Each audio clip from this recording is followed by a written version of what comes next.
दोस्तों बहुत बड़ा न्यूज निकल के आ रहा है। मनीष कश्यप बिहार का यूट्यूबर पत्रकार कह लीजिए बीजेपी में शामिल हो चुके हैं। बीजेपी पवन सिंह को छोड़ के मनीष कश्यप को अपना लिया। स्टार प्रचारक बनाने की चाहत में बीजेपी को लगा कि एक पवन सिंह जो बिहार का ब्रांड था और सिंगर भी था, पॉपुलर था, उसको छोड़ा जाए, अब मनीष कश्यप को पकड़ा जाए। बता दूं ये सिलसिला बहुत दिनों से चलता आ रहा है। मनीष कश्यप का मदद किए थे मनोज तिवारी ने और बहुत बड़ा एक एहसान भी था। तो मनोज तिवारी ने ही आके यहाँ पे मनीष कश्यप के घर पे उनसे मिले भी थे। अब मनोज तिवारी ने ही ज्वाइन कराया है मनीष कश्यप को बीजेपी। दोस्तों बता दूं कि बहुत बड़ा एक खेल है इसमें।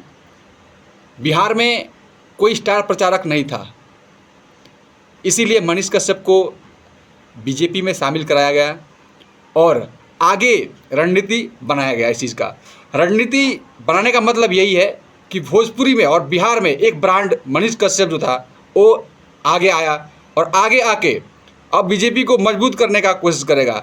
इसीलिए पवन सिंह का साथ छोड़ के बीजेपी का साथ दे दिया है मनीष कश्यप ने और बीजेपी को मजबूत करने में अपना जलवा दिखाएंगे और आगे जाके इनकी भूमिका भी तगड़ी अहमियत मिलेगी। तो धन्यवाद, नमस्कार। कैसा लगा वीडियो प्लीज़ आप लोग बताइएगा कमेंट बॉक्स में, और मेरे चैनल पर अगर नए हो तो चैनल को सब्सक्राइब कीजिएगा और बेल घंटी दबा दीजिएगा ताकि कोई भी वीडियो अपलोड करूँ तो सीधे आप तक पहुँचता रहे। तो धन्यवाद, नमस्कार।